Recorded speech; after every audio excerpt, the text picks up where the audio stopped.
Now is one in Guyana and right across the Eastern Caribbean. My name is Joshua Van Slykeman, and this is your nightly newscast. The government, in its 2022 budget, has made provisions for some $47.9 billion to boost public safety and security here. $400 million of which will be used to rebuild the Brickdam police station, which was gutted by fire last year. Additionally, some $2.5 billion has also been proposed to expand the Safe City program. This involves countrywide installment of CCTV cameras that will be monitored centrally and a regional command center to be established shortly. As part of this, money will also be used to buy satellite phones and body cameras for the force. $99 million was also allocated to support community policing groups, which has proven to be very effective in fighting crime, especially in rural and hinterland communities. The sum of $120 million will be used to train police ranks in crime and traffic management at both local and international educational institutions.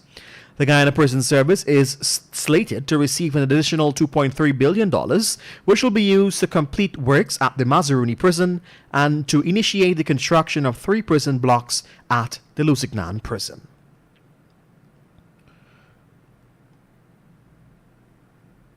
The government, since taking office, has made headway with strengthening Guyana's food system. This is according to Agriculture Minister Zulfikar Mustafa, who disclosed that additional legislations are being developed with the objective of establishing a sound and comprehensive national and regional legislative framework for several areas in agriculture. The minister made this disclosure while delivering opening remarks at the United Nations Food and Agriculture Organization and the World Health Organization's 5-day workshop for the assessment of the Guyana's national food control system using the FAO-WHO Food Control System Assessment Tool. Further, the minister said Guyana has partnered with international agencies and other stakeholders to develop the 3 additional regulations aimed at moving Guyana's food system forward. The government last year, in an official statement, confirmed that it had secured a Chinese firm to build the new Demora River Bridge under a design-build finance model with financial terms and conditions, which would be no less favorable than those submitted in the preferred bidders' price proposals. This appears not to be the case, as can be gleaned from the national estimates from 2022, which was presented to the National Assembly on Wednesday by Finance Minister Ashni Singh. Singh announced that this year, some $21.1 billion has been allocated for the project. A perusal of the profile page of the project shows, however, that the financing is not external but rather is being funded by the central government. In fact, according to the profile page, the total cost for the new bridge, some $53.7 billion, is being funded completely by central government. This is contrary to the design-build finance model that was touted by the government. 33-year-old Sean Bob of East Lepenington squatting area, Georgetown, is wanted by police in relation to the murder of his 19-year-old stepson. The dead teen has been identified as Isaiah Edwards, a construction worker of East Lepenington squatting area, Georgetown. It is alleged that he was stabbed to death by his stepfather while trying to defend his mother.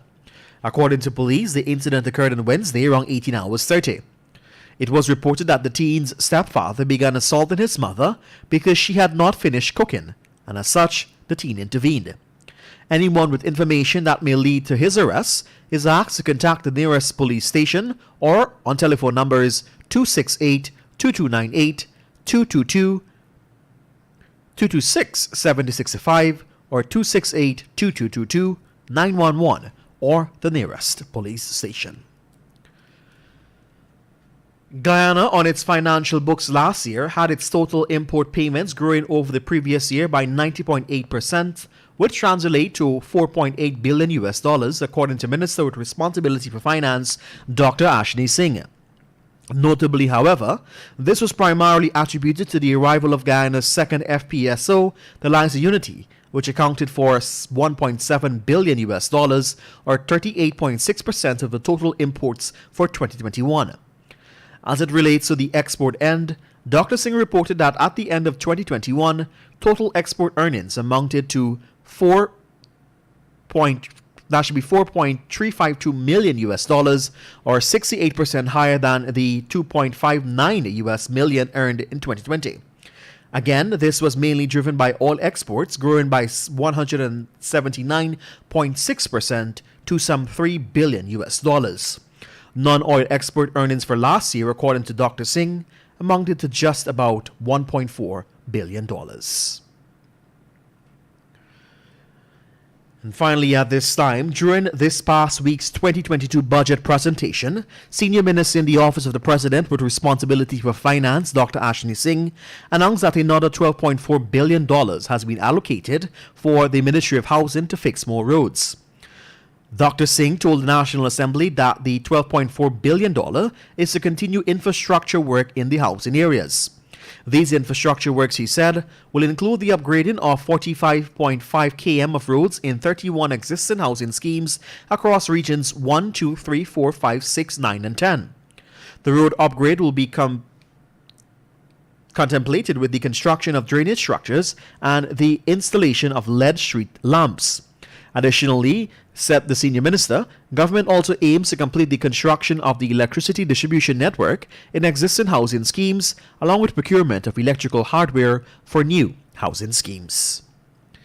And that's the news at the moment. My name is Joshua Van Sleckman. Thank you for joining us. For these stories and much more, you can pick up a copy of the Kaieteur News tomorrow at a newsstand near you for just $80 Guyana dollars, or feel free to head across our website at kaieteurnewsonline.com. Feel free to follow us on Facebook and Instagram at Kaieteur Radio for these stories and much more at your fingertips. Have a great remainder of your Friday evening, encouraging you to practice social distancing, wear your face mask,